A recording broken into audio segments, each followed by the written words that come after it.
बोला पुंडलिक वरदा हरी विठ्ठल. श्री ज्ञानदेव तुकाराम पंढरीनाथ भगवान की माऊली ज्ञानेश्वर महाराज जगद्गुरु तुकाराम महाराज जगद्गुरु जोग महाराज की जय.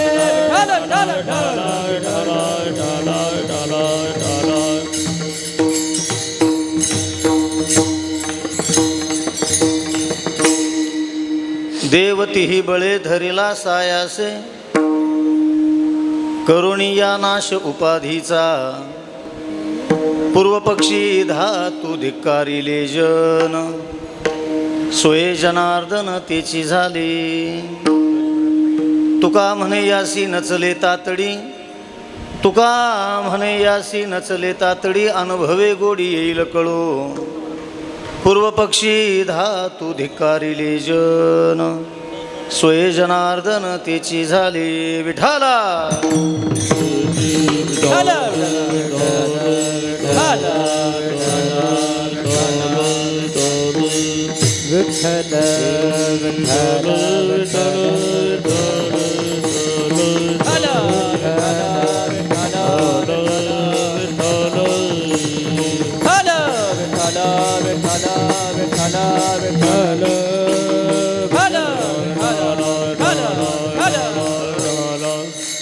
महायोग पीठे तटे भीमरथ्या वरम पुंडरीकाय दातुं निन्द्रहि समागत्य तिष्ठन्तमानन्द कंदम परब्रह्मलिंगम भजे पांडुरंगम. नमो विठ्ठला राजया पांडुरंगा नमो रुक्मिणी माऊली ज्ञानगंगा नमो पुंडलिका नमो चंद्रभागा. नमस्कार माझा रुक्मिणी पांडुरंगा. पांडुरंगा करू प्रथम नमन दुसरे चरण संतांची या त्यांच्या कृपादाने कथेचा विस्तारू बाबाजी सद्गुरुदास तुका जयांचे केलिया स्मरण होय सकळ विद्यांचे अधिकरण तेची वंदू श्री चरण श्री गुरूंचे ते नमस्कारोनी. आता प्रस्तुत प्राप्त प्रसंगी कीर्तनरूपी सेवेकरिता निवडलेला अभंग भक्ती ज्ञान आणि वैराग्याचा त्रिवेणी संगम. महाराष्ट्र भूषण आणि वारकरी पंथाच्या कलशस्थानी विराजमान असणारे पंचावतारी संत जगद्गुरु श्री तुकाराम महाराज यांचा अतिशय गोड आणि महाराजांच्या अभंग सुविधेतील अतिशय छोटा अर्थातच 3 चरणाचा अभंग निरूपणाला निवडलेला आहे. विठ्ठल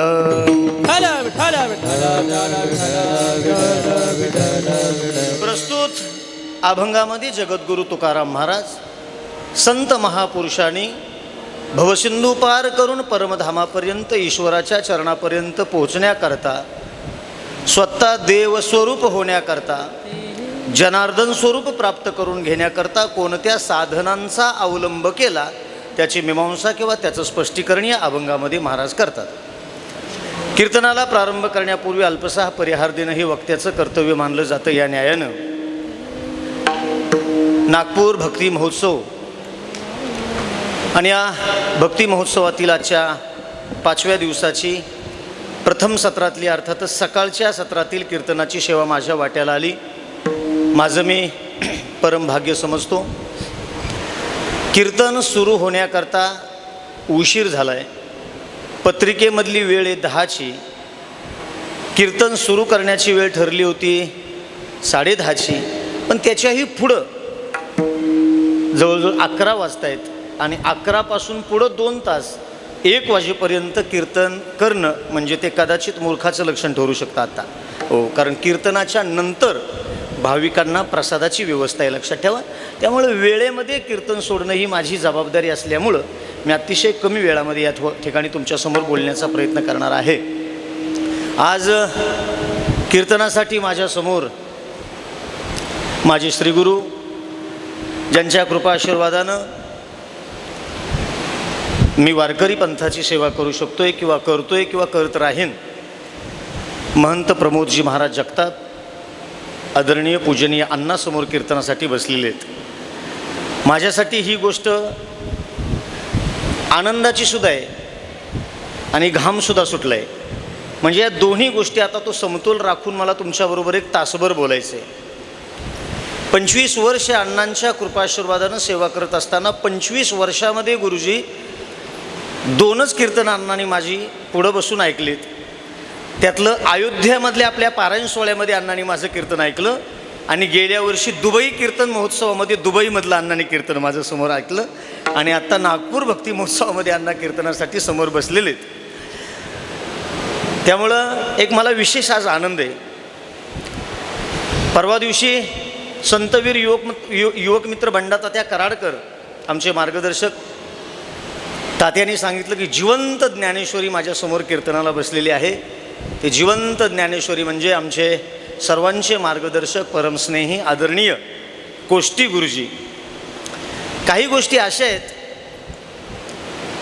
प्रत्येक गोष्ट एक वेगवेगळ्या विशेषणानं शोभून दिसत असते. मी साताऱ्याकडून आलो आहे आणि सातारा म्हणलं की पारायणाचार्य तुकारांचं गाव आहे, ज्याने सामुदायिक पारायणाची मुहूर्त मिळवली आणि गावागावामध्ये तळागाळामध्ये ज्ञानेश्वरीची पारायणं पोचवली. त्या पुंडलिक महाराजांच्या गावाकडून मी आलो आहे. ग्रंथराज ज्ञानेश्वरीचं पारायण म्हणलं की व्यासपीठ चालक कोण आहे आणि पारायण सोहळ्याला वाचक किती आहेत ही गोष्ट ठरवते पारायण किती मोठे आहे, लक्षात ठेवावं. त्यामुळे हे पारायण एवढं मोठे कुणामुळं मोठे तर कोष्टी गुरुजींमुळं मोठे, लक्षात ठेवा. कोष्टी महाराजांमुळं मोठे. एक गोड सुभाषित आहे, वृक्षफलेन सरिता जलेन श्रीमांशदानेन नरोगुणेन धन्यस्ती लोके नावडंबरेन. झाडाची शोभा फळामध्ये, झाड किती मोठे याला शून्य किंमत आहे. काय मोठं झाड आहे, काय झाडाच्या शाखा आहेत, काय झाडाची पानं आहेत, केवढा मोठा झाडाचा बुंद आहे, केवढं मोठं झाड आहे. झाड कितीही मोठं असलं आणि त्या झाडाला फळं नसतील तर त्या झाडाची किंमत शून्य. वृक्षफलेन सरिता जलेन. प्रचंड मोठी नदी आहे पण त्या नदीमध्ये चिमणीला पिण्यासाठी पाणी नाही, त्या नदीची किंमत शून्य आहे. सरिता जलेन श्रीमांशदानेन. श्रीमंती दानानं शोभून दिसते, नदी पाण्यानं शोभून दिसते. ज्ञानोबारायांनी सुद्धा शब्द खर्च केलेत, जैशी उदका विन सरिता भयंकर रे. पाण्याविन नदी भयंकर आहे, फळाविन झाड भयंकर आहे, दानाविन श्रीमंती भयंकर आहे आणि वाचकांच्या संख्येविन पारायण भयंकर आहे, लक्षात ठेवावं. वाचक पाहिजे, वाचक पाहिजे. मला माझे गुरुबंधू असणाऱ्या सुबोध महाराजांनी सांगितलं 350चा आकडा पूर्ण केला आहे मी. 350चा आकडा, 350 वाचक आहेत पारायण सोहळ्यासाठी. ही फार गौरवशाली बाब आहे. हो, म्हणून जिवंत ज्ञानेश्वरी आमची कोष्टी बाबा आहेत. वादक गायक महाराष्ट्रातील नामवंत सर्व अगदी असणारे वारकरी संप्रदायातील ज्येष्ठ श्रेष्ठ विद्यार्थीवृंद आज कीर्तनासाठी उपस्थित आहेत. वेळेच्या अभावी मला सगळ्यांच्या नावाचा उल्लेख शक्य नाही, पण या महाराष्ट्रामध्ये वारकरी संप्रदायाचं काम करणारी ज्ञानेश्वर महाराजांची एक उज्ज्वल परंपरा आणि या उज्ज्वल परंपरेमध्ये एक थोर संत जन्माला आले, सद्गुरू धुंडा महाराज देगलूरकर. आणि त्या धुंडा महाराज देगलूरकरांच्या परंपरेतलं एक रोपटं या नागपूरमध्ये वाढतंय आणि त्या रोपट्याचं नाव आहे माझा छोटा भाऊ सुबोध महाराज, लक्षात ठेवा. आणि त्या सुबोध महाराजांनी या कार्यक्रमाचं नियोजन केले, नेतृत्व केले, पुढाकार घेतलाय. माझ्या बारक्या भावाचं कौतुक करण्याकरता मला इथं यावं लागलं, लक्षात ठेवा. नाही तर 900 किलोमीटरचा प्रवास करून येणं वगैरे या गोष्टी सोप्या नव्हत्या. मला फार आनंद वाटला. सुबोध परवा दिवशी कीर्तनामध्ये बोलला, मी चांगला शिकलेलो आहे, मी कुठंही 1,00,000-1.5 लाखाची नोकरी मिळवली असती, मी कुठंही चांगल्या गडगंज पगाराचा नोकरदार झाला असतो, पण मला जर कोणी विचारलं ना सुबोध महाराज तुम्ही काय कमवलं, तर सुबोध महाराजांनी कीर्तनात सांगितलं, मी साताऱ्यात बसून लाईव्ह ऐकलं, मला जर कोणी विचारलं मी काय कमवलं तर मी लोकांना सांगेन देगलूरकर परंपरा कमवली आणि माझे श्रीगुरू असणारे प्रमोद महाराजांना कमवलं. याच्यापेक्षा मला दुसरी कुठली श्रीमंती नको आहे. आणि मी सुद्धा स्वतःला खूप भाग्यवान समजतो. 25 वर्ष ज्यांची प्रचंड कृपा माझ्यावरती, ते माझ्या अण्णासमोर बसलेले. अण्णांनी 7 दिवस घालवले. का घालवले? अण्णा म्हणलं 7 दिवस तुम्ही थांबणार आहे. तुकाराम महाराजांचं एक प्रमाण आहे, पुत्राच्या विजय पिता सुखावत जाय. अरे माझा सुबोध तिथं पुढं लागलाय, मला तिथं थांबावं लागेल. माझ्या सुबोधचं कौतुक पाहण्याकरता आणि माझ्या सुबोधला सांभाळण्याकरता मला तिथं थांबावं लागणार आहे. म्हणून सुबोधसाठी अण्णांनी 7 दिवस वेळ दिलेला आहे. आबा आमच्या आलेत, ही सर्व मंडळी सातारावरून काही बरीचशी मंडळी आलेली आहेत. मी माफी मागतो, मी कुणाच्या नावाचा उल्लेख करणार नाही, मला पुढं जाऊ द्या. मी सेवेकडे वळतो. माझ्या अभंग तुकाराम महाराजांचा आहे, अगदी कमी म्हणजे 3 चरणाचा अभंग आहे. अभंगामध्ये तुकाराम महाराज सांगतात, देव तिही बळे धरिला सायासे, करुणी या नाश उपाधीचा. देव तिही बळे, त्यांनी बळाच्या साह्यानं देव धरला, सायासानं देव धरला आणि उपाधीचा नाश करून देव धरला. हे पहिल्या चरणामध्ये सांगितल्या 3 साधनं. आणि दुसऱ्या चरणामध्ये सांगितलं पूर्वपक्षी धातू आणि धिक्कारी लेजन. दुसऱ्या चरणातल्या पूर्वार्धामध्ये 2 साधनं सांगितली. जनाचा आणि धनाचा त्याग केला, बळाचा वापर केला, सायासाचा वापर केला आणि उपाधीचा नाश करून संतांनी देव धरला. हा अभंगाचा सरळ अर्थ आहे. विठाला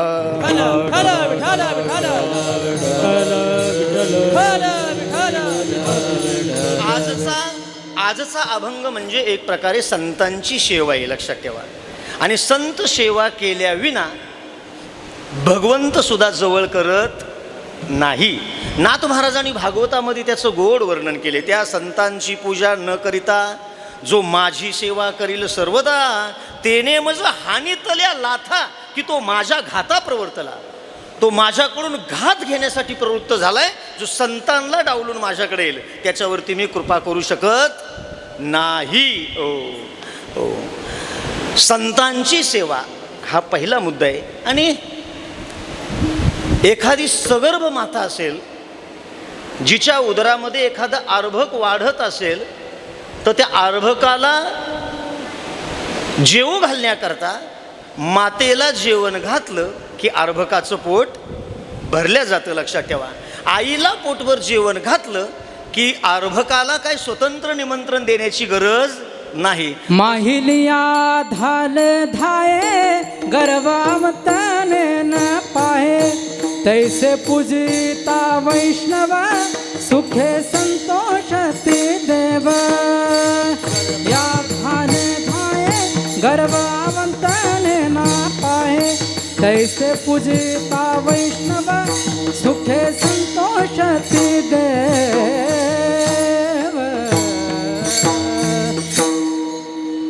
ज्ञानोबरायांनी सुद्धा एक ओवी खर्च घ्या. जेव्हा सगर्भी वाढिले तेव्हा पोटीचे धाले. म्हणजे आईला वाढलं की पोटातल्याचं पोट भरतं. म्हणून आता संतांची सेवा केली किती देवाला सुद्धा मान्य होत असते. लक्षात ठेवा. म्हणून हा हेतू समोर ठेवून संत प्रकरणातील अतिशय छोटा असा अभंग निरूपणाकरता निवडलेला आहे. असो, काही लोक संभ्रम अवस्थेमध्ये असणारी भक्तिपथावरून चालायला सुरुवात केलेली रोज ऐकत होते. कीर्तनाच्या माध्यमातून, प्रवचनाच्या माध्यमातून, कथेच्या माध्यमातून संत म्हणजे देवेत, संत म्हणजेच देवेत, निमित्त त्या प्रतिमा, संत म्हणजे देवेत हे ऐकलंय. संत अलौकिक आहेत हे सुद्धा ऐकलंय. अशी काही साधक मंडळी जगद्गुरु तुकाराम महाराजांनी गेली असावीत. गेली असा माझा ठाम दावा नाही, गेली असावीत.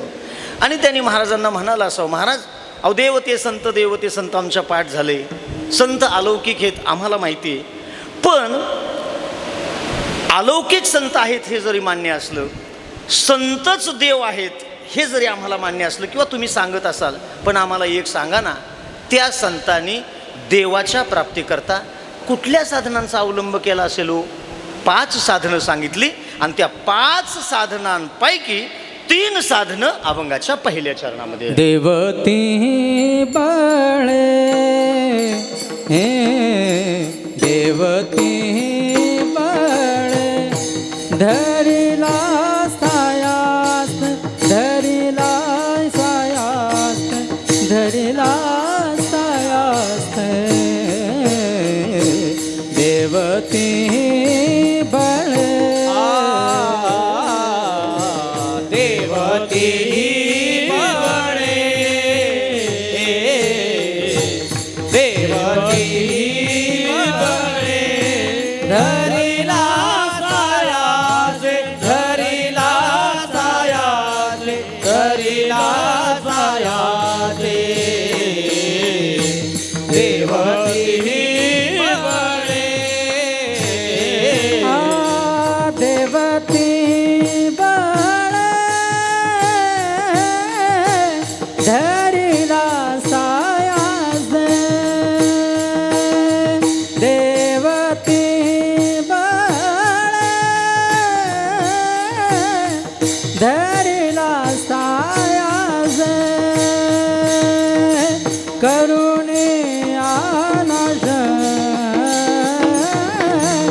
करुणिया नाश उपादेचा पूर्व पक्षी धातू पूर्व पक्षी धातू धिक्कारी जन धिक्कारी जन धिक्कारी जन पूर्व पक्षी धातू देवती बाळे धरिला साचे देवती बाळे धरिला साचे करुणिया नाश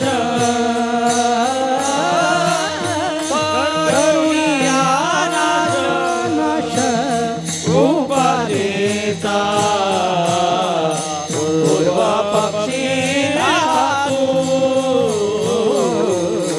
पूर्व पक्षी धातू धिकारीले जन धिकारीले जन धिकारीले जन पूर्व पक्षी धातू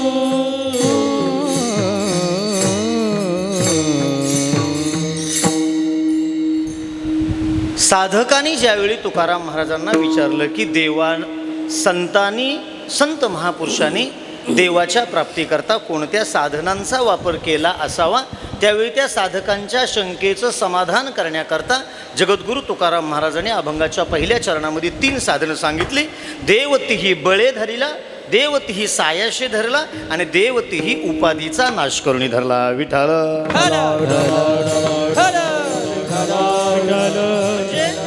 देव मिळवण्याकरता बळाचा वापर करावा लागतो. बळ असल्याशिवाय देव मिळत नाही, हा मुद्दा इथं क्लिअर झाला आहे. पण बळाचे सुद्धा काही प्रकार आहेत, लक्षात ठेवा. वेगवेगळे प्रकार आहेत बळाचे.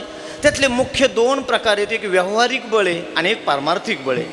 व्यावहारिक बळामध्ये म्हणजे सांसारिक बळामध्ये त्याचे उपप्रकार आहेत. सत्तेचं बळ असेल, संपत्तीचं बळ असेल, शारीरिक बळ असेल, बुद्धीचं बळ असेल, संततीचं बळ असेल, कौटुंबिक बळ असेल. हे व्यावहारिक बळ आहेत.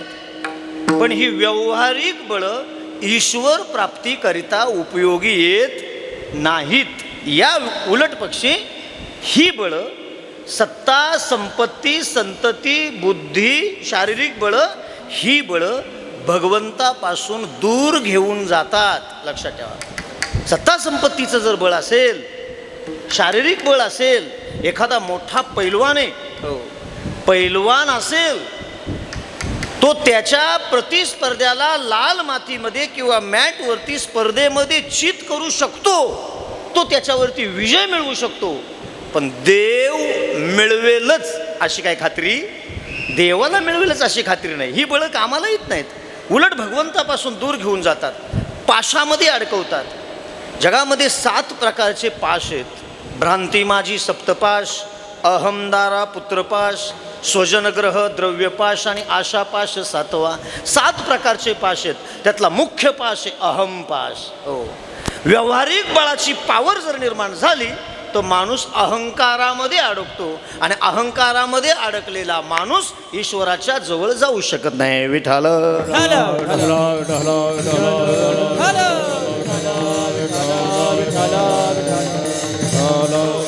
मग त्या बळांवरती मला चिंतन करत बसायची गरज नाही. मला एवढाच मुद्दा आहे की व्यावहारिक बळ म्हणजे सांसारिक जी बळं आहेत ती देव मिळवून देतीलच अशी खात्री नाही.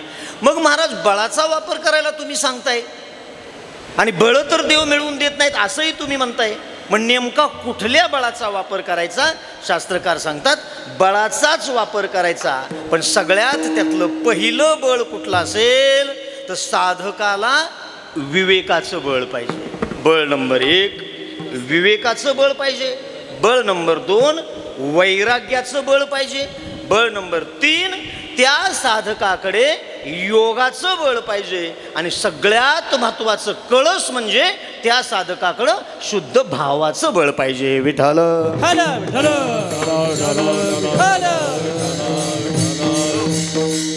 साधक त्याच्याकडे विवेकाचं बळ पाहिजे. त्या मार्गावरती चालू झालेलं आहे, पण जर विवेक नसेल तर ईश्वर प्राप्ती होणार नाही. विवेक म्हणजे नेमकं काय हो? सत्य असत्याचा, योग्य अयोग्याचा निवाडा करण्याची बौद्धिक क्षमता ज्याच्याकडं आहे त्याच्याकडं विवेकाची पावर किंवा विवेकाचं बळ म्हणले. ज्याला चांगलं वाईट कळतं, ज्याला हित अनहित कळतं, ज्याला उचित अनुचित कळतं, ज्याला सत्य असत्य कळतं आणि त्याचा योग्य निवाडा करण्याची बौद्धिक क्षमता ज्याच्याकडं आहे त्याच्याकडं विवेकाचं बळ आहे. मग फक्त विवेक देव मिळवून देतो का? महाराज विवेकाचं बळ देव मिळवून देईल का? नाही बाबा. विवेकाबरोबर काय पाहिजे? वैराग्याचं बळ पाहिजे. विवेकासहित वैराग्याचे बळ, विवेकासहित वैराग्याचे बळ, विवेकासहित वैराग्याचे बळ, विवेकासहित वैराग्याचे बळ, अविवेकासहित वैराग्याचे बळ, विवेकासहित वैराग्याचे बळ, विवेकासहित वैराग्याचे बळ, विवेकासहित वैराग्याचे बळ.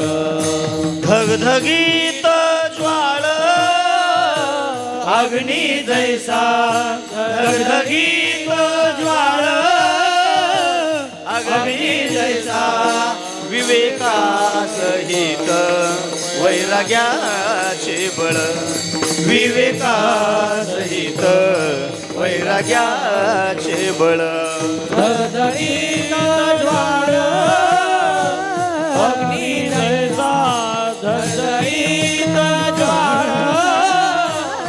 अग्नी जैसा, विवेकासहित वैराग्याचे बळ, विवेकासहित वैराग्याचे बळ.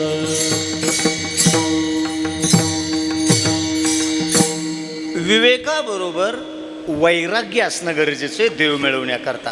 आपल्याकडं जो असतो तो वैताग आहे. लक्षात ठेवा, वैताग आणि वैराग्यामध्ये फरक आहे. हो, एखादा कोल्हा द्राक्षाच्या बागेतून चालावा, भूक लागलेली, खूप उड्या मारतो. तो द्राक्षाचा एखादा घड हाताशी यावा, ती मी द्राक्ष खावी, माझं पोट भरावं, या हेतूनं तो उड्या मारतो.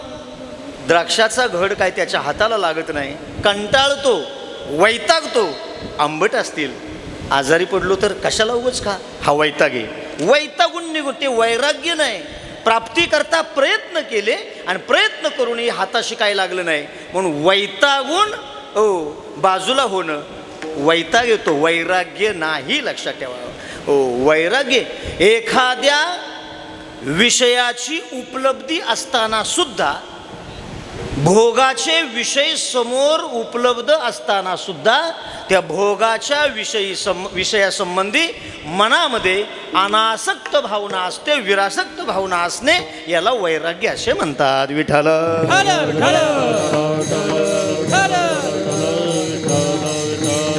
ज्ञानोबारायांनी ओवी खर्च केलेले, जैसे ऐहिकीचे का स्वर्गीचे, भोग पायिक झाली या इच्छेचे, ते मग भोगावे हे न रुचे मना माझी. भोग वस्तू समोर आहेत, पण त्या भोग वस्तूचा उपभोग घेण्याची इच्छा न होणे म्हणजे वैराग्य. लक्षात ठेवा. उपभोगायची वस्तू समोर दिसते, नको, त्याला वैराग्य म्हणले.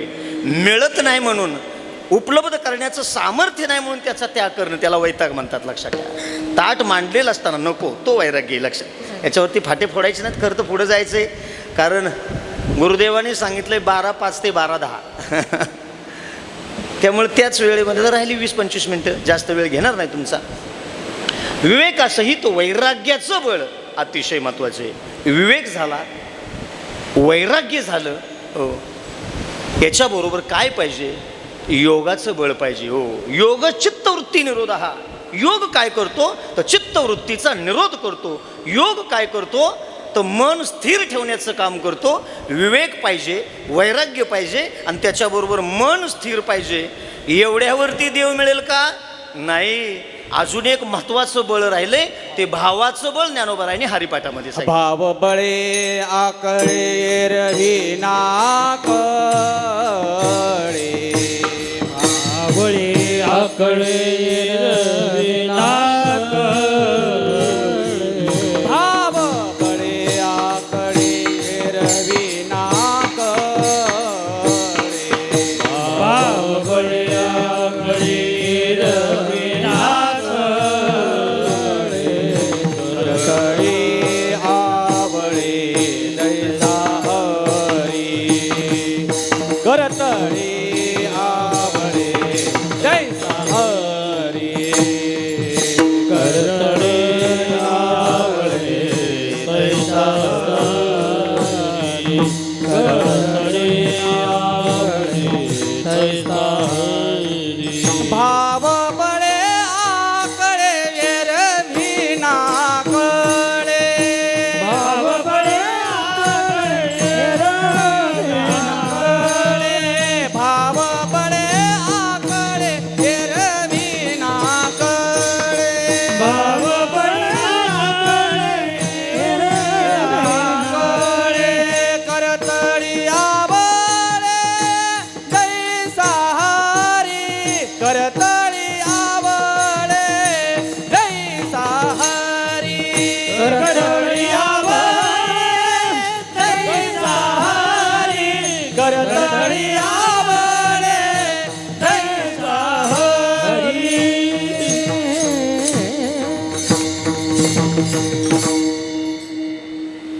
देव मिळवण्याकरता संत महापुरुषांनी जी बळं वापरलीत त्याच्यातलं पहिलं बळ आहे विवेकाचं बळ, वैराग्याचं बळ, योगाचं बळ आणि सगळ्यात महत्त्वाचं ज्ञानोबारांनी हरिपाठामध्ये सांगितलेलं शुद्ध भावाचं बळ. भावबळे आकळे एरवी ना कळे करतळी आवळे तैसा हरी.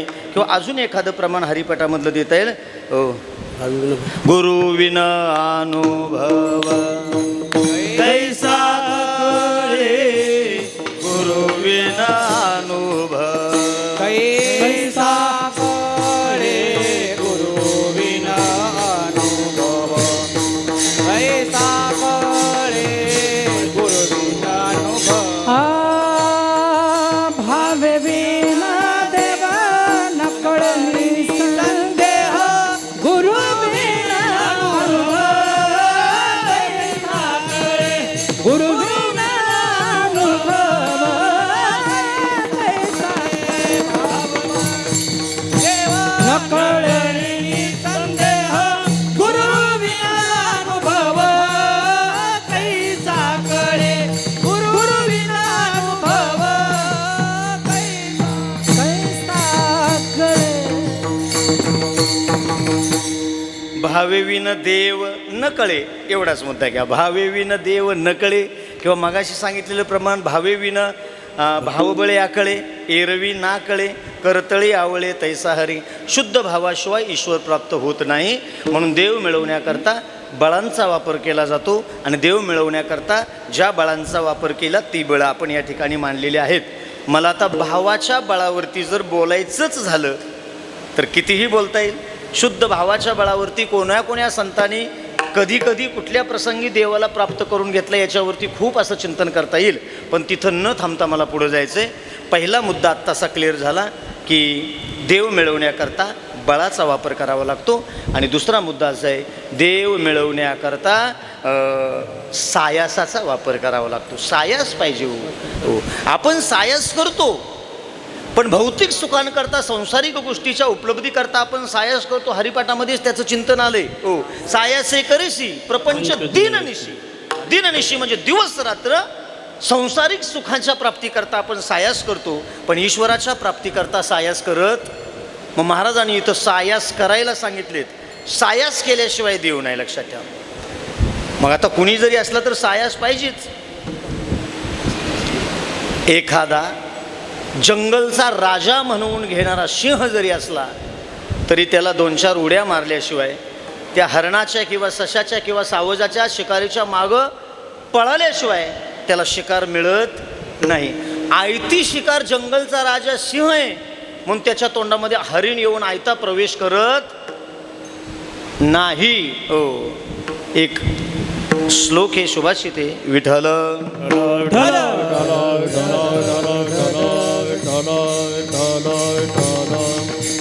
उद्यमे नाही सिद्धंती कर्मानी न मनोरथे. हो. नाही सुप्तस्य सिंहस्य प्रविशंती मुखे मृगहा. हो. म्हणजे सिंहाच्या मुखामध्ये आयता जाऊन हरिण प्रवेश करत नाही, तिथं सायासच करावे लागतात सिंहाला सुद्धा. म्हणून देव मिळवण्याकरता सायास महत्त्वाचे आहेत. सायास केल्याशिवाय देव मिळत नाहीत. खूप मुद्दे बोलण्यासारखे आहेत. हो. सोलापूरमध्ये भानुदास महाराजांचं कीर्तन ऐकलं एका हात पाय नसणाऱ्या देहानं. आणि कीर्तनामध्ये भानुदास महाराजांनी सांगितलं, आंधळ्या पांगळ्याचा दाता आहे बाबा, ज्याला जे पाहिजे ते मिळतं. पंढरपूरला जा, वाट पाहे उभा भेटीची आवडी आणि कृपाळू तातडी उताविळ. भक्तांना ज्या ज्या गोष्टी लागतात त्या त्या गोष्टी तिथं उपलब्ध होतात. हो. त्याचं भक्त बनून तिथं गेलं पाहिजे. एक बिना हातापायाचा देह फरकटत महाराजांच्या जवळ आला आणि नम्रपणे महाराजांना म्हणू लागला, महाराज, पंढरपूरला गेल्याच्या नंतर जे पाहिजे ते मिळतं असं तुम्ही म्हटलात, ही गोष्ट खरी आहे का? हो खरी आहे. तुम्हाला सायास करावी लागतील, तुम्हाला प्रयत्न करावे लागतील, तुम्हाला पंढरीच्या दिशेनं प्रयाण करावं लागेल, पंढरपूरपर्यंत पोचावं लागेल, तुम्हाला जे पाहिजे ते मिळेल. त्या व्यक्तीनं विचार केला, जर मी पंढरपूरला जर गेलो तर जी गोष्ट पाहिजे ती मिळणार आहे, मला हात आणि पाय नाही. तो मी जर पंढरपूरला गेलो देवाला जर मी हात आणि पाय मागितले तर मला हात आणि पाय मिळतील. आणि म्हणून पंढरपूरला जाण्याकरता ती व्यक्ती, तो जीव, बिना हातापायाचा तो देह पंढरपूरला जाण्याकरता निघाला. रस्त्यानं लोळत असं फरकटत 1 दिवस झाला, 2 दिवस झाले, 3 दिवस झाले. पोटामध्ये अन्नाचा कण नाही, पण सायास पक्की होती. पंढरपूरला पोचीनच. हो. देवाला भेटीनच. हो. प्रयत्न करीन, हात नसू द्या चालतील, पाय नसू द्या चालेल, पण मला पंढरपूरला पोचायचंय. थोडा त्रास होईल, थोडे सायास पडतील, थोडे कष्ट पडतील, पण पंढरपूरपर्यंत पोचीन. 3 दिवस पोटामध्ये अन्नाचा कण नाही. हो. हो. हात आणि पाय नाहीत. रस्त्याच्या कडेनं वारकरी पंढरपूरच्या दिशेनं चाललेले टाळ मृदंगाचा आवाज ऐकला आणि रस्त्याच्या कडेला गवतामध्ये प्राण नजरेमध्ये येऊन पोहोचलेला असा तो देह हाका मारू लागला, ओ वारकरी बाबा. एका वारकऱ्याचं लक्ष गेलं, तो जवळ आला. वारकरी नम्रपणे म्हणू लागला, कोण आपण? अशा अपंग अवस्थेमध्ये काय इथं करताय? मला पंढरपूरला जायचंय, पण मी आता पंढरपूरपर्यंत पोहोचू शकत नाही. माझं एक काम कराल का? नाही कर चरण न घडे दर्शन, पण मन आहे शरण तुझे पायी. अरे बाबा, त्या पंढरीच्या राजाला सांगा, मला हात नाहीत, पाय नाहीत, तुझ्यापर्यंत हा देह पोचू शकत नाही, पण मन तुझ्या चरणापर्यंत जाऊन पोचले. मन आहे शरण तुझे पायी. म्हणती कुर्मदासे आरती करून या आणि भेटावया तुम्हा बोलाविले. मी भेटायला बोलवले म्हणून सांगा त्या देवाला. पंढरपूरच्या दिशेनं चालायला सुरुवात केली होती. काही अंतर पार केलं, पोटामध्ये अन्नाचा कण नाही, प्राण नजरेमध्ये येऊन राहिलेला होता. कुठल्याही क्षणाला देहापासून जीव आत्मा बाजूला होऊ शकतो, पण देवाला भेटायचं होतं. सांगा ना पंढरीच्या राजाला, मी वाट पाहतोय, भेटी लागे जीवा लागली शे आस, पाहे रात्रंदिवस वाट तुझी, मी वाट पाहतोय म्हणून सांगा. वारकऱ्यांनी हे दृश्य पाहिलं आणि पंढरपूरला पोहोचल्याबरोबर पंढरीच्या राजाला सांगितलं, अरे पांडुरंगा, तुझा असा एक भक्त आहे, अमक्या ठिकाणी पडलेला आहे, हात नाहीत, पाय नाहीत, पण तुझा धावा करतोय. देवाच्या लक्षात आलं, माझा कुर्मदास आहे, मला भेटण्याकरता सायास करतोय, मला भेटण्याकरता प्रयत्न करतोय, आणि त्याच्या सायासाला मला फळ दिलं पाहिजे. मला नामदेव महाराजांना आणि ज्ञानोबरायाला बरोबर घेतलं आणि जगतपिता भगवान पांडुरंगराया कुर्मदासांना भेटण्याकरता पोचले. तो बिना हातापायाचा देह मांडीवरती घेतला, डोक्यावरून हात फिरवला. कुर्मदास डोळे उघडले, देवाचं ते रूप पाहिलं. ज्ञानोबारायांनी वर्णन केले, बाप रखुमा देवीवर सावळी प्रतिमा, म्हणे म्हणे क्षमा एक झाले. किंवा राजस सुकुमार मदनाचा पुतळा, रवी शशी कळा लोपलिया, कस्तुरी मळवट चंदनाची रुळे माळकंठी वैजयंती. असा देखणा असणारा जगाचा बाप समोर बसलेलं आहे त्या कुर्मदासांना बिना हातापायाच्या देहाला मांडीवरती घेतलेले, डोक्यावरून हात फिरवला. का आठवण काढली होती माझी, डोळ्यातून धारा लागल्या. भगवंता, अरे तुझ्याकडे आल्याच्या नंतर काही मागितलं तरी मिळतं असं मला कळालंय. तुला भेटायचं होतं रे, पण तुला भेटलो. आता मला कशातच आता स्वारस्य राहिलं. अरे ऐकलं होतं, अंतकाळी ज्याच्या नाम आले मुखा, तुका म्हणे सुखा पार नाही. अरे मरताना तुझं नाव जरी तोंडात आलं तरी मोक्ष मिळतो. हा कुर्मदास किती भाग्यवान आहे. अरे तुझ्या मांडीवरती डोकं ठेवून मला या ठिकाणी आता शेवटचा श्वास घेण्याची संधी आलेली. एकच कृपा कर, तुला पाहिलंय, आता मी कृतकृत्य झालो. तुका म्हणे जन्म आल्याचे सार्थक, विठ्ठलची देखलिया विठ्ठलची देखलिया विठ्ठलची देखलिया विठ्ठलची तुका मने जन्मा आल्याचे सार्थक, विठ्ठलची एक देखलिया. तुका म्हणे जन्मा आल्याचे सार्थक, विठ्ठलची एक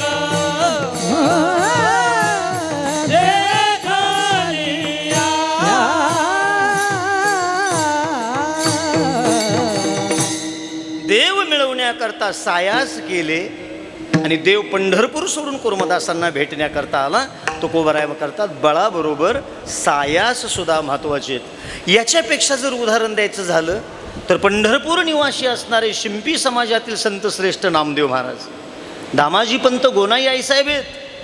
दामाजी पंतांनी सांगितलं गोनाई आईसाहेबांना, अगं मला रात्री यायला जर उशीर झाला ना तर नामदेवाकरवी नैवेद्य मंदिरामध्ये पाठवा. संध्याकाळी दामाजी पंतांना यायला उशीर झाला. गोनाई आईसाहेबांनी नामदेवांना सांगितलं, नामा नैवेद्याचं ताट घे आणि देवाला नैवेद्य देऊन ये. नैवेद्याचं ताट, नामदेव 5 वर्षाचं लेकरू आहे, नैवेद्याचं ताट उचललं आणि मंदिरामध्ये पळत ते 5 वर्षाचं लेकरू म्हणजे नामदेव महाराज गेले. देवाच्या समोर नैवेद्याचं ताट ठेवलं. भगवंता, माझ्या बाबांना आज यायला उशीर झाला रे, व्यापाराकरता लांब गेलेत, खा ना नैवेद्य. नामदेव महाराजांना वाटत होतं बाबा रोज नैवेद्य घेऊन येतात आणि देवाला नैवेद्य चारूनच घरी जातात वाटतं. ए बाबा खा ना लवकर, उशीर होतोय, अंधार पडतोय, खा ना नैवेद्य.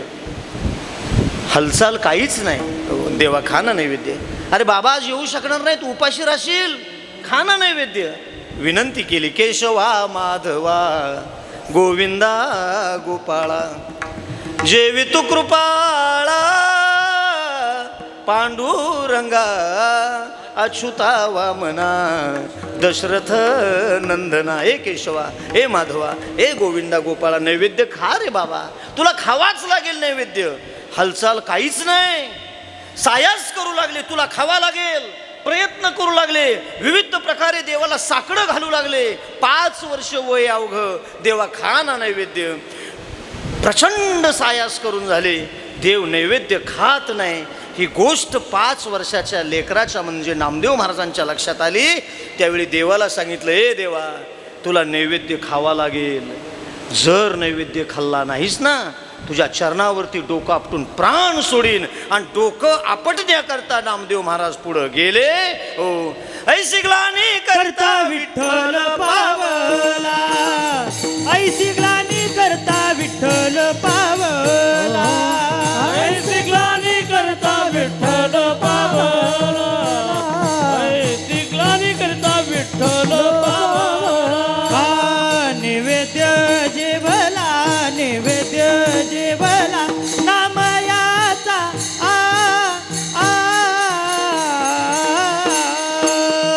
अच्युता वामना दशरथ नंदना, अच्युता वामना दशरथ नंदना. नैवेद्य जेवला, नैवेद्य जेवला, नामयाचा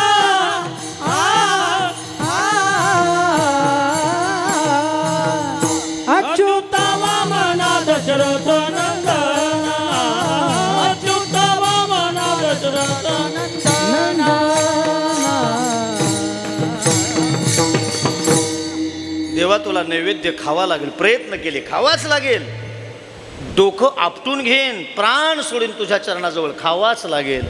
त्या प्रयत्नाला सायासाला यश आलं आणि जगतपित्या भगवान परमात्म्यानं नामदेव महाराजांचा नैवेद्य खाल्ला. ए नामा, मी नैवेद्य खातो, पंढरपुरातल्या कुणाला कळू देऊ नकोस. मी नैवेद्य खातो असं जर पंढरपूरमध्ये जर बातमी पसरली ना, सगळे माझ्या मागं लागतील रे, अवघड होईल माझं. नामदेव महाराज म्हणले कुणाला सांगणार पण नाही आणि पुन्हा तुझ्याकडे येणार सुद्धा वय 5 वर्ष. मी माझ्या डोळ्यानं वाचलेलं चरित्र येणारही नाही तुझ्याकडं. घरी गेले नामदेव महाराज, नैवेद्याचं मोकळं ताट टाकलं. आई म्हणली नामदेवा, अरे नैवेद्याची भाकर कुठे? आई काय म्हणालीस? अरे नैवेद्याची भाकर आई देवानं खाल्ली. 12 वर्ष झाली तुझा बाप रोज मंदिरामध्ये जातोय, आजपर्यंत एकदाही देवानं नैवेद्य खाल्ला? खोटं बोलू नकोस. आई तुझी शपथ नैवेद्य देवानं खाल्ला ग. आईला पटायला तयार नाही, काठी घेतली. ओ मारू नको आई, नाही दिले कोणा, लागोनी चरणा नामा म्हणे. आईचे पाय पकडू लागले नामदेव महाराज, मारू नकोस, कुणाला नैवेद्य दिला नाही, खरंच देवानं नैवेद्य खाल्ला. दामाजी पंत पोचले, का मारता येईल कराला? खोटं बोलतोय. काय खोटं बोलला? नैवेद्य देवानं खाल्ला म्हणे. दामाजी पंत म्हणले 12 वर्ष मी रोज जातोय पण अजून कधी नैवेद्य खाल्ला नाही. नामदेवा खरं नैवेद्य खाल्ला का रे? हो बाबा खरंच नैवेद्य खाल्ला. चल बघू आमच्या समोर खाऊ दे. पुन्हा नैवेद्याचं ताट घेतलं, पाण्याचा लोटा, मंदिराकडे गेले. देवानं सांगितलं होतं मी नैवेद्य खातो, हे कुणाला कळता कामा? चर्चा अख्ख्या पंढरीत झाली होती, लक्षात ठेवा. नामदेवाच्या हस्ते देवानं नैवेद्य खाल्ला. मंदिरामध्ये पोहोचेपर्यंत नामदेव महाराजांच्या लक्षात आलं आता देव नैवेद्य खात नसतोय. पहिलंच सांगितलं होतं कुणाला कळू देऊ नको, आता सगळीकडे कळालं, आता कसा खाणार नैवेद्य? देवाला सांगितलं, देवा आई वडिलांच्या समोर जर नैवेद्य खाल्लास ना तर इथून पुढचं सगळं आयुष्य तुझ्या चरणावर स्वाधीन. म्हणून वारकरी पंथाची प्रदीर्घ काळ सेवा करणारे संत कोण? तर त्याचं उत्तर आहे नामदेव महाराज. वयाच्या 5व्या वर्षापासून वयाच्या 82व्या वर्षापर्यंत प्रदीर्घ काळ सेवा कोणी केली? उत्तर आहे नामदेव महाराज. लक्षात ठेवा. नामातयाचा किंकर जेने केला हा विस्तार. 5व्या वर्षी प्रयत्न केले, देवाला नैवेद्य दिला. दामाजी पंतांच्या समोर देवानं नैवेद्य खाल्ला आणि दामाजी पंत नामदेव महाराजांचे वडील ढसा ढसा रडायला लागले. हे भगवंता, अपराधी मी तुझा, 12 वर्ष तुझं उपवासी मारिले, आज जेवविले नामदेवी. 12 वर्ष फसवत आलो तुला, नैवेद्य दाखवला आणि घरी नेऊन आम्ही खाल्ला. हो, आज जेवविले नामदेवी. गोनाईला जवळ घेतले आणि गोनाई आईसाहेबांना सांगितलं, अगं गोनाई, नशिबवानेस तू, नामासारा ठेवा तुझे पोटी आला, धन्य तुझी कूस, तू ते सुख अनुभवलेस. नामदेवाला जन्माला घालण्याचं सुख तू अनुभवलेस ना, तुझी कूस पवित्र आहे. लक्षात ठेवा. देवाची प्राप्ती झाली वयाच्या 5व्या वर्षी. प्रयत्न सायास केल्यामुळं दामाजी पंतांना हात, आपल्या कुर्मदासांना हात नाहीत, पाय नाहीत, प्रयत्न केले, सायास केले, पंढरी सोडून देवाला यावं लागलं. कुर्मदासांना देवाची प्राप्ती झाली. ही उदाहरणं असल्यामुळं तुकाराम महाराज म्हणतात, बळाबरोबर सायासही महत्वाचा आहे. सायास देव मिळवून देतो. विठ्ठल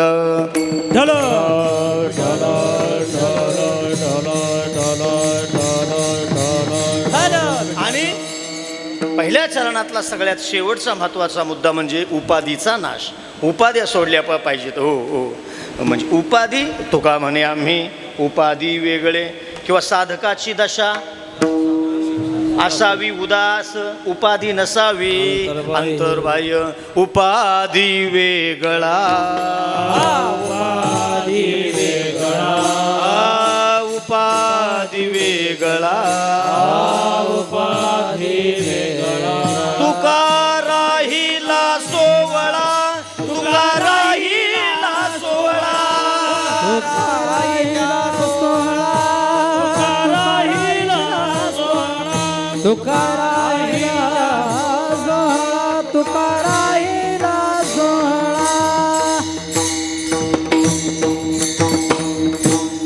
उपाधी वेगळा, तुका राहिला सोवळा. उपाधीचा नाश केल्याच्या नंतर देव मिळतो.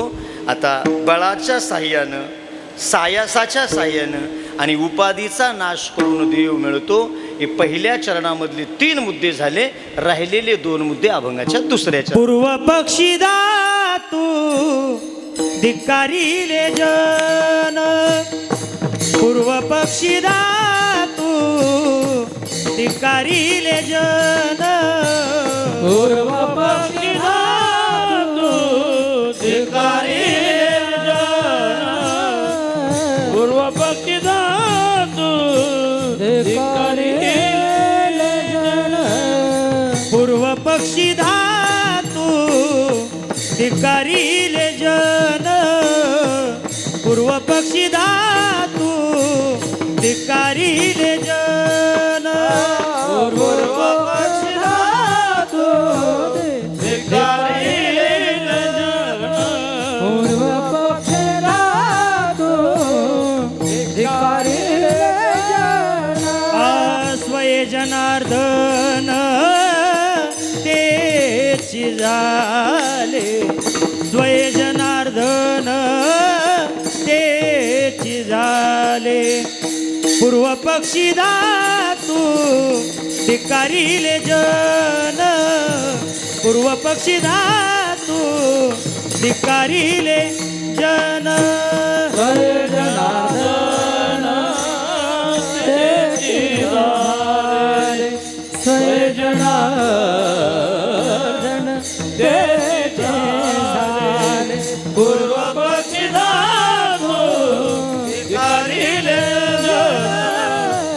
पूर्व पक्षी धातू धिक्कारीले पूर्व पक्षी धातू धिकारीले जन पूर्व पक्षी धातू धिकारीले जन पूर्व पक्षी धातू धिकारीले जन पूर्व पक्षी धातू धिकारीले जन हे स्वये जनार्दन तेची झाले स्वये जनार्दन तेची झाले पूर्व पक्षी धातू धिकारीले जन पूर्व पक्षी धातू धिकारीले स्वये जनार्दन तेची झाले स्वये जनार्दन तेची झाले पूर्व पक्षी धातू धिकारीले जन पूर्व पक्षी धातू धिकारीले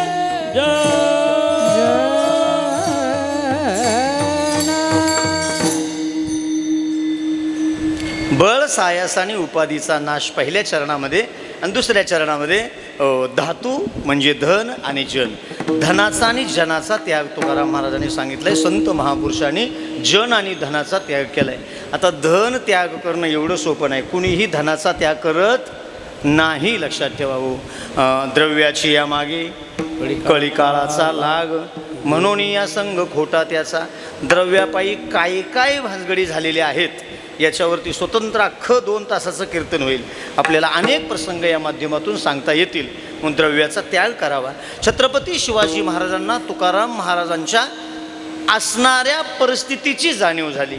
एवढा महान संत, देवतुल्य असणारा महात्मा आपल्या स्वराज्यामध्ये राहतोय, आपल्या पंचकृषीमध्ये राहतोय आणि परिस्थिती एवढी खालावलेली आहे.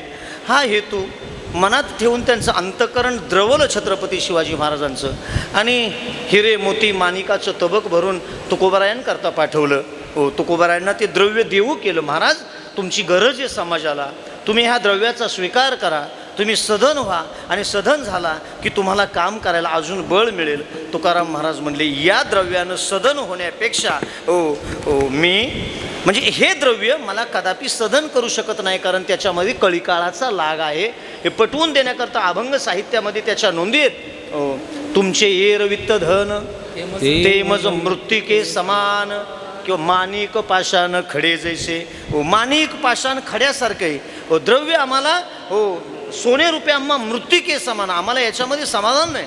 तुम्ही आम्हाला समाधानी करू इच्छित असाल तर त्याच्याकरता एक उपाय छत्रपतींनी सांगितलं. महाराज सांगा ना, काय उपाय करावा लागेल? म्हणवा हरीचे दास तुका म्हणे मज ही आस, कंठी मिरवा तुळशी व्रत करा एकादशी. गळ्यामध्ये पवित्र तुळशीची माळ धारण करा. विठोबाचे दास आहात हे मान्य करा आणि एकादशीचा उपवास करा. याच्यामध्ये आम्हाला खूप समाधान वाटेल. लक्षात घ्या, छत्रपती शिवाजी महाराजांसारखा राजा तुकोबारायांचं ऐकत असताना देखील त्यांनी कुठल्याही गोष्टीची त्यांच्याकडून अपेक्षा धरलेली द्रव्याची अभिलाषा बाळगलेली नाही. कारण महाराजांना माहिती होतं त्याच्यामध्ये काळाचं वास्तव्य आहे, म्हणून द्रव्याचा त्याग केल्याशिवाय देव मिळत नाही. आणि दुसरा विषय तो जन हे सुखाचे दिल्या घेतल्याचे, अंत हे काळीचे नाही कोणी, सगळे साधल्याचे सोबतीत. नाटामध्ये खूप गोड एक एक प्रमाणे, जोवरी चळन गा तोवरी म्हणती जोवरी चळन तोवरी म्हणती माने ते लहान थोर देह सुखाची आकाला, मानी ती लहान थोर देह सुखाची आका, इंद्रिय मावळले आला मागून आला, इंद्रिय मावळले आला मागून, कैसा विपरीत झाले तोची देह नव्हे तुझा, कैसा विपरीत झाला तोची देह नव्हे तुझा. आता मज दृष्टी दे पांडुरंग माया बाबा, शरण मी आलो तुझ, पांडुरंग माया बाबा. आता माझ्या दृष्टी देई पांडुरंग माया बाबा, आता माझ्या दृष्टी देई पांडुरंग माया बाबा. जोवरी चळन गा तोवरी म्हणती माझा, मानिती लहान थोर देह सुखाची या काजा, इंद्रिय मावळली आला बागुला जा, कैसे विपरीत झाले तोची देह नोहे दुजा. जोपर्यंत माल आहे तोपर्यंत सगळे मागं पुढं पळतात. एकदा तुमच्यावरती दारिद्र्य आलेलं आहे हे कळाल्याच्या नंतर जवळचे सुद्धा ओळख देत नाहीत. म्हणून लोकेशनेचा, आप्तेष्टांचा, जवळच्या लोकांचा त्याग केला पाहिजे. भगवान प्रभू राम रायाकरता प्रल्हादानं राजगादीचा त्याग केला, आईचा त्याग केला. प्रल्हादानं वडिलांचा त्याग केला. प्रल्हादे जनक, बिभीषणे बंधू आणि राजमाता निंदू भरते केले. प्रल्हादानं वडिलांचा त्याग केला. भरतानं राज्यगादीचा आईचा त्याग केला आणि बिभीषणानं बंधूचा त्याग केला. हे जवळच्या लोकांचा त्याग केला. कुणासाठी? भगवंतासाठी. भगवंतामध्ये माझ्यामध्ये अंतर पाडणारे माझे नाहीत, ही साधकाची दशा असावी लागते. म्हणून नावडे जन, धन, माता पिता किंवा पूर्वपक्षी धातू, धिक्कारिले जन.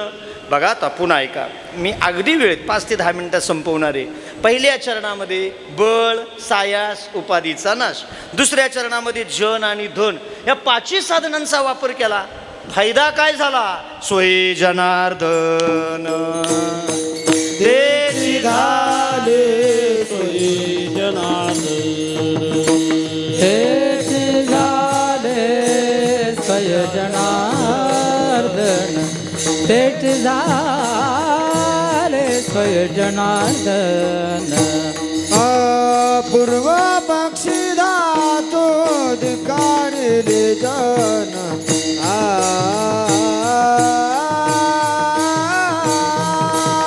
पूर्व पक्षी धातू धिक्कारिले जन,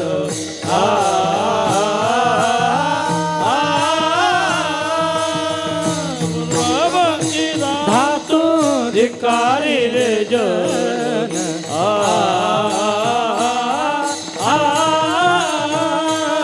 पूर्व पक्षी धातू धिक्कारिले जन,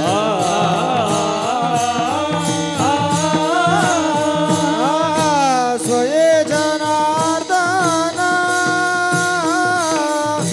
तेची झाले स्वय जनार्दन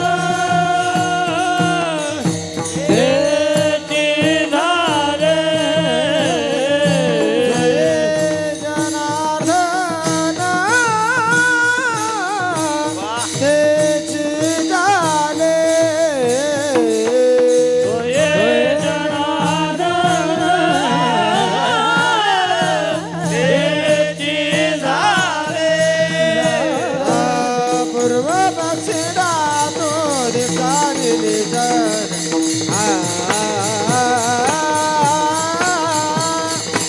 पूर्व पक्षी धातू धिकारिले जन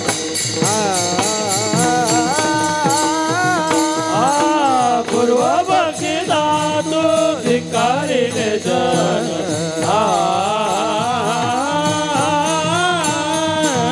पूर्व पक्षी धातू धिकारिले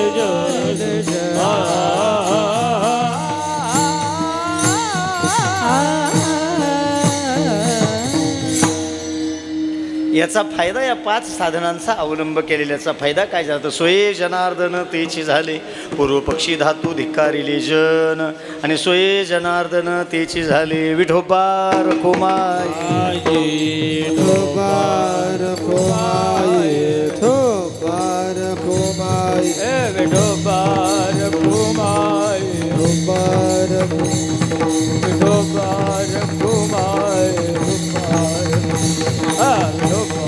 कोमाय विठोबार कुमाय ठोकार कोमाय विठोबार कुमाय विठोबार कुमाय विठोबार कुमाय विठोबार कुमाय विठोबार कुमाय विठोबार कुमाय विठोबार कुमाय विठोबार कुमाय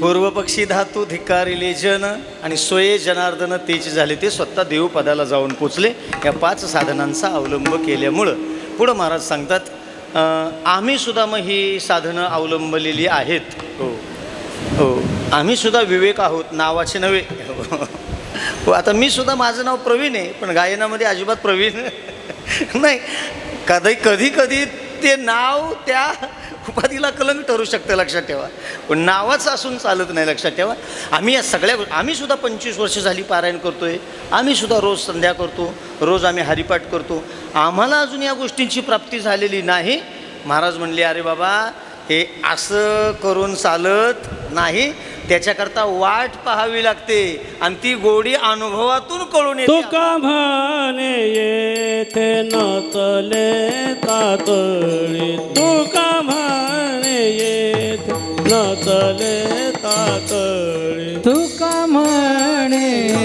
से नचले तातडी तुका म्हणे से नचले तातडी तुका म्हणे येथे नतले तातळी तुका म्हणे येथे नतले तातळी तुका म्हणे ते नचले तातडी तुका म्हणे येथे नचले तातडी अनुभवे गोडी येईल कळो अनुभवे गोडी येईल कळो पूर्व पक्षी धातू धिकारिले जोड पूर्व पक्षी धातू धिकारिले जोड अनुभव गोडी येईल कळो अनुभव गोडी येईल कळो पूर्व पक्षी धातू धिकारील जन पूर्व पक्षी धातू धिकारील जन स्वये जनार्दन तेचे जाले तेचे जाले तेचे जाले स्वये जनार्दन तेचे जाले स्वये जनार्दन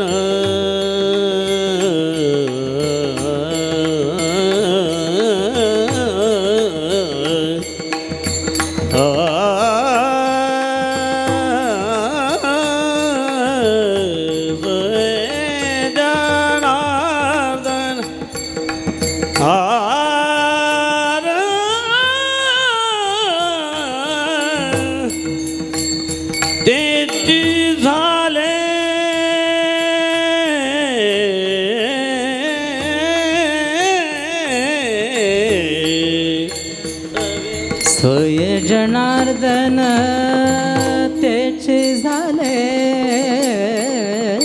स्वय जनार्दन तेच झाले स्वय जनार्दन स्वय जनार्दन स्वय जनार्दन तेच झाले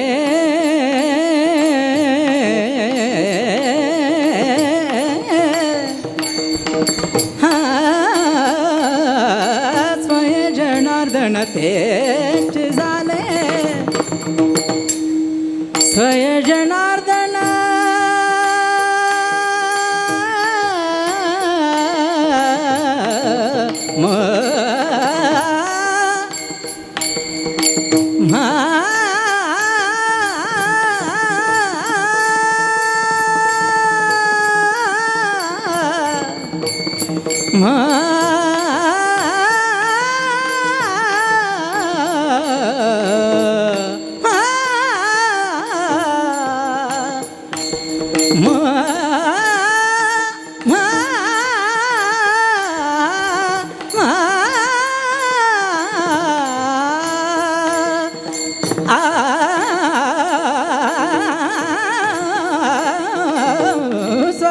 स्वय जनार्दन तेच झाले पूर्व पक्षी धातु धिकारील जन पूर्व पक्षी धातु धिकारील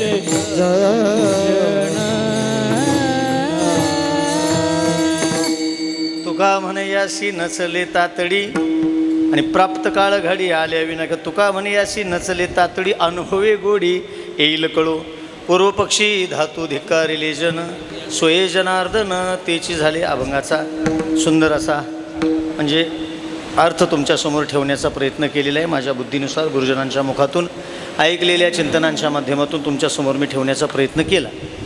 मला सूचना होती कधी कीर्तन संपवायचं, त्या हिशोबानं बरेच दृष्टांत शुद्ध भावावरती कितीतरी वेळ कीर्तन पुढं करता आलं असतं, पण ते सगळ्याचा आपण समन्वय साधत वेळेत थांबण्याच्या पण या ठिकाणी थांबण्याचा प्रयत्न करतो आहे. असो, आज या ठिकाणी नागपूर जिल्ह्यामध्ये पहिल्यांदाच मला कीर्तन करण्याची संधी मिळाली. या जिल्ह्यातलं माझं पहिलं कीर्तन आहे. 25 वर्षाच्या वारकरी प्रवासातलं नागपूरमधलं पहिलं कीर्तन आहे, लक्षात ठेवा. खूप मला आनंद मिळाला. आज या कीर्तनाकरता ज्यांनी मला निमंत्रण दिलं ते माझे छोटे गुरुबंधू श्री हरिभक्तीपरायण सुबोध महाराज महल्ले. मूर्ती लहान आहे पण कीर्ती महान आहे, लक्षात ठेवा. त्याच्या तोंडातून आवाज निघाना याच्यावरून कळतंय तो 6 महिने किती पळाला असेल, लक्षात ठेवा. किती कष्ट घेतले असतील आणि चांगल्या कामासाठी कष्ट घेतलेच पाहिजेत. हो, त्यांच्याबरोबर त्यांना साथ देणारे किंवा ज्यांच्या प्रयत्नातून हा कार्यक्रम हा सुंदर असं नियोजन साकारलं गेलं ते आदरणीय आमचे सन्मित्र किरण महाराज. त्यांच्याशी चर्चा झाली मगाशी. सुबोध महाराजांच्या बरोबर सख्या भावाप्रमाणे उभं राहून हा कार्यक्रम यशस्वी पार पाडण्याकरता त्या मंडळीने त्याची सुबोध महाराजांची आणि त्या सगळ्यांची सगळी टीम. हो, म्हणजे मी काल ज्यावेळी आलो गुरुजी, मी गेटवरती कुठल्या गेटवरती आहे, माझी गाडी कुठून आत आणायची, मला कुठल्या हॉटेलमध्ये न्यायचं, माझी व्यवस्था काय करायची, ही कोर कमिटी एवढी जबरदस्त आहे ना. या नागपूर भक्ती महोत्सवातील या कोर कमिटीला सुबोध महाराजांच्या टीमला विनंती आहे, आम्ही सुद्धा राजधानी सातारा महोत्सव ठेवला आहे. 7 दिवसाचं निमंत्रण आहे सुबोध महाराज तुम्हाला. 7 दिवस तुम्ही त्या कार्यक्रमासाठी आलं पाहिजे ही तुम्हाला विनंती करतो. असो, पुनश्च एकदा तुमच्या सर्वांचं दर्शन घेतो. आमचे गुरु महाराज समोर कार्यक्रमाला बसलेले, कीर्तनाला बसलेले आहेत. माझ्या आयुष्यातला हा सर्वात अनमोल आणि असा हा सुवर्णक्षण आहे, लक्षात ठेवा. मला असं वाटतं या परीक्षा वारंवार मी द्याव्या. आता याच्यानंतर कान उघडणी होईल, बाबा असं झालं तसं झालं, या सगळ्या गोष्टी वारंवार शिकायला मिळाल्या आणि म्हणून तुमच्यासमोर या ठिकाणी मला उभं राहता आलं. लाईव्ह सुरू आहे ते आहे, ज्याच्यामुळं आयुष्य लाईव्ह जगतो आहे त्यांच्याविषयी बोलायला अडचण काय, लक्षात ठेवा. हो, आदरणीय अण्णांच्या मार्गदर्शनानं आमचं जीवन घडलेलं आहे. मी हे सांगण्याकरता तुमची 2 मिनटं घेतो आहे. साताऱ्यामध्ये 26 डिसेंबर 2026 ते 1 जानेवारी 2027 भव्य दिव्य राजधानी भक्ती महोत्सवाचं आम्ही आयोजन केले. महाराष्ट्रातील दिग्गज ख्यातकीर्त कीर्तनकार त्या ठिकाणी कीर्तन सेवेकरता आपली सेवा बजावण्याकरता उपस्थित राहणार आहेच. त्या कार्यक्रमाचे मार्गदर्शक आमच्या परंपरेचं आमचं श्रद्धास्थान असणारे सद्गुरू चैतन्य महाराज देगलूरकर आणि आदरणीय माजी श्री गुरु प्रमोदजी महाराज जगताप यांच्या मार्गदर्शनाखाली तो सोहळा संपन्न होतो आहे. त्या कार्यक्रमासाठी राजाश्रय स्वर्गीय श्रीमंत छत्रपती अभय सिंहराजे भोसले भाऊसाहेब महाराज यांचे सुपुत्र असणारे सध्याचे महाराष्ट्र राज्याचे सार्वजनिक बांधकाम मंत्री श्रीमंत छत्रपती शिवेंद्र सिंहराजे भोसले महाराज साहेब यांच्या सहकार्यानं तो कार्यक्रम आम्ही साताऱ्यामध्ये साकारतोय. लक्षात ठेवा. तुम्हाला विनंती आहे सर्वांना त्या कार्यक्रमासाठी तुम्ही उपस्थित राहायचे. अण्णा परवा दिवशी तात्याने कीर्तन केलं. तात्या म्हणजे युवकांचे मित्र आहेत, युवकांचे मार्गदर्शक आहेत आणि व्यसनमुक्त सुसंस्कृत आणि सदाचारी जीवन कसं जगावं हे लाखो तरुणांना ज्याने शिकवलं आहे ते आमचे मार्गदर्शक तात्या आहेत. मला आल्यानंतर कळालं, लाईव्ह आहे तरी बोलतोय मी, एका क्ष व्यक्तीनं सांगितलं की तात्याने बसून कीर्तन करावं कारण आम्हाला तात्या पाहिजेत. तात्या जास्त वेळ जास्त दिवस थांबले तर जास्त वेळ कीर्तन करतील, जास्त तात्यांची कीर्तन ऐकायला मिळतील. मला एक कळतं, दंडक असतील, नियम असतील, पण ती व्यक्ती जर आपल्यात नसेल तर कीर्तन उभ्यानं असू द्या किंवा कीर्तन बसून असू द्या, ती व्यक्ती गेल्याच्या नंतर त्या व्यक्तीचं कीर्तनच नसणार आहे ना, त्याचं काय? हो, त्याचं काय? लक्षात ठेवा. म्हणून मला बरीचसे तुमचे महाराज बसून कीर्तन करतात, प्रमोदजी महाराज बसून कीर्तन करतात. आम्ही एकच सांगतो, त्यांचा शिष्य परिवार हजारोंच्या संख्येने, पश्चिम महाराष्ट्रामध्ये तर गावागावामध्ये महाराजांचं एक लेकरू काम करते वारकरी संप्रदायाचं. गुरुजी ग्रामपंचायतीच्या स्थापनेच्या आधी गाव पाटील चालवायचा, पाटील. आणि एका तरुण तडफदार पाटलाकडं गावकी आली. तरुण पाटील, असा पिळदार मिशांचा आकडा, 35-40ला पाटील. आणि नवीन गावकी आल्यामुळं त्याला असं वाटायचं गावासाठी मी काय करू. गावावरती मी अगदी घराघराच्या अगदी पत्रे, सोन्याची पत्रे बसवू, इतका तो म्हणजे त्या प्रेरित झाला होता गावच्या सेवेकरता. असा पाटील दर रविवारी प्रत्येक आठवड्याला घरामध्ये सभा, गावची मिटिंग, आणि त्या आसनावरती बसायचं, लोकांना मार्गदर्शन करायचं, गावच्या विकासासंदर्भात चर्चा करायची. एक दिवस त्या खुर्चीवरती, आसनावरती पाटील साहेब बसले होते. 50-50 लोक गावातली गावच्या विकासाच्या गप्पा मारत होते. आणि तेवढ्यात पाटलाचं पोरगं घरातून पळत आलं आणि पाटलांना म्हणलं, पप्पा मम्मीनं तुम्हाला पुरण वाटायला बोलवलंय. पुरण वाटायला. पाटलाला इतका राग आला, बाप रे, एवढं मी करतोय, गावामध्ये माझा दरार आहे, पोरानं माझ्या फार इज्जत घालवली, काय करावं. होता घाम सुटला पाटलाला. पण पाटलाची बायको हुशार होती, तिनं ओळखलं माझ्या नवऱ्याची फार इज्जत गेलेली. ती जवळ आली चौकटीत आणि हाक मारली आपल्या पतिदेवांना, अहो ऐकलं का, पिंट्यानं निरोप दिला का तुम्हाला पुरण वाट. हो, पाटील घाम पुसत म्हणला पोचला. अहो पोळ्या करून झालेल्या आहेत, थोडं पुरण शिल्लक राहिले, ते प्रसाद म्हणून वाटा, असा निरोप दिला होता. पाटील म्हणले, असं वय, बरं येऊ दे. पोरानं फार इज्जत घालवली होती पण बायकोनं राखली. पाटलाला बरं वाटलं. पण पाटलांच्या लक्षात आलं, पोरगं कधीही पुन्हा आपल्याला डोक्या उभं करू शकतं. म्हणून पोराला सांगितलं, पिंट्या, इथून पुढं तुझ्या मम्मीनं कसलाही निरोप जरी दिला, ओरडून सांगायचा, कानात सांगायचा, माझ्या कानात. पोरगं म्हणलं, पप्पा ठरलं, नियम पक्का, इथून पुढं नियम मोडलास तर उलटा टांगीन. बाबा काही झालं तरी नियम मोडणार नाही. 8-10 दिवसाच्या नंतर परसबागेमध्ये गवताची रचनी, 100-200 एकरचा मालक पाटील होता. ते गवताची ती गंजी रचायचं काम चालू होतं. गंजीला आग लागली. पाटलीन म्हणली, पिंट्या पळ, बाबांना सांग गंज पेटली. पोरगं पळत घरी आलं. पण मिटिंग सुरू होती आणि बाबांनी नियम घालून दिला होता, मिटिंग सुरू असताना निरोप ओरडून सांगायचा. पोरगं तिथं चौकटीत उभं राहिलं. महाशय चौकटीत उभे राहिलेत म्हणजे काहीतरी निरोप आलाय असं पाटलांच्या लक्षात आलं. पाटील म्हणले, पप्प्या काय रे, मम्मीने निरोप दिलाय. अरे मग सांग ना. नाही म्हणलं, आपला नियम आहे, काही झालं तरी नियम मोडायचा नाही. अरे काय नियम आहे? कानात सांगायचं. बरं ये ना जवळ. आणि मग पोरगं जवळ येऊन कानात सांगतोय, बाबा गंज पेटली आपली. अरे मग सांगायचं नाही का? नाही आपलं ठरलं होतं ना नियम मोडायचा नाही. कुठला नियम कुठं वापरायचा याला सुद्धा नियम आहे, लक्षात ठेवा. मग मला बरेचसे, मी 20 वर्ष झाली संस्था चालवतोय, सगळ्यांना माहिती आहे.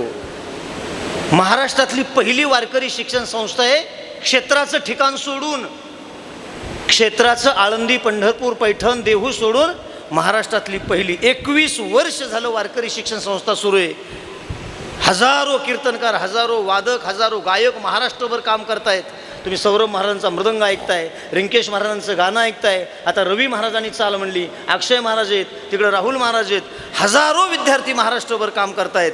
आणि 21 वर्षापूर्वी ठरवलं होतं, सद्गुरू जोग महाराजांचं चरित्र वाचून ती प्रेरणा घेतली आणि माझ्या गुरु महाराजांच्या आशीर्वादानं शिक्षकाला पगार नाही आणि विद्यार्थ्याला फी नाही. 21 वर्ष झालं चालू आहे, लक्षात ठेवा. 21 वर्ष झाली. हो, 5 कोटी रुपये खर्च करून श्री विठ्ठलधाम उभं केलंय. आषाढी आणि कार्तिकीला लाखो लोकांची वारी भरते. महाराष्ट्रातली पहिली वारकऱ्यांची बँक काढली. गळ्यातली माळ दाखवा आणि कर्जाला 1% व्याजदर कमी मिळवा. 10 वर्षापूर्वी सुरुवात केली आणि गोरगरीब वारकऱ्यांना कर्ज वाटप सुरू केलं. गळ्यातली पवित्र तुळशीची माळ दाखवा आणि ठेवीला 1% व्याजदर जास्त मिळवा. करोडो रुपये वारकऱ्यांना वाटले. त्याच्यातून त्यांनी गोधनं घेतली, गाया घेतली, म्हशी घेतल्या, बैल घेतली, शेतीला मदत झाली, एक जाळं तयार झालं. हे मी का सांगतोय? ही माझी जाहिरात नाही.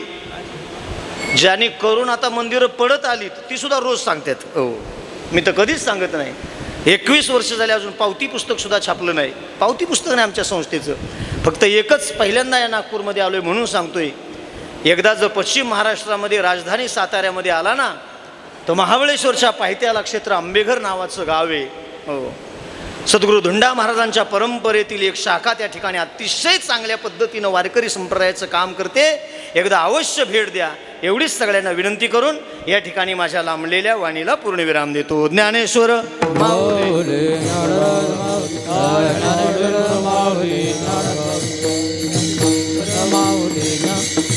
ज्ञानेश्वर माऊली ज्ञानराज माऊली तुकाराम तुकाराम तुकाराम तुकाराम तुकाराम तुकाराम तुकाराम तुकाराम तुकाराम तुकाराम तुकाराम तुकाराम तुकाराम तुकाराम तुकाराम किंबहुना तुमचे केले धर्म कीर्तन हे सिद्धी गेले तर माझे जुरले पायी कपन करविली तैसी केली कटकट वाकुडे का नीट देव जाणे यथामती यथावकाश संकल्पित नियोजित वेळामध्ये अभंगावरती यथार्थ असं चिंतन करण्याचा प्रयत्न केला. पुनश्च एकदा सर्व भाविक भक्त आबालवृद्ध गायनाचार्य मृदंगाचार्य संस्थेतील सर्व विद्यार्थीवृंद आणि श्रोते आबालवृद्ध महिला पुरुष सर्वांचं दर्शन घेतो आणि या ठिकाणी वाणीला पूर्णविराम देतो. विठ्ठल जय जय विठ्ठल जय जय विठ्ठल विठ्ठल जय जय विठ्ठल जय जय विठ्ठल जय जय विठ्ठल जय जय विठ्ठल जय जय विठ्ठल जय जय जय विठ्ठल जय जय विठ्ठल विठ्ठल जय जय विठ्ठल जय जय विठ्ठल जय जय बोलिले कुरे वेडी वाकोडे वतरे क्षमा पराध महाराज तुम्ही स्थित नाही विचारिला अधिकार म्या फुला क्षमा पराध महाराज तुम्ही स्थित कामनी ज्ञानेश्वरा राखा पाया बेकिंकरा क्षमा पराध महाराज तुकाराम देव तुकाराम ज्ञानदेव तुकाराम ज्ञानदेव तुकाराम तुकाराम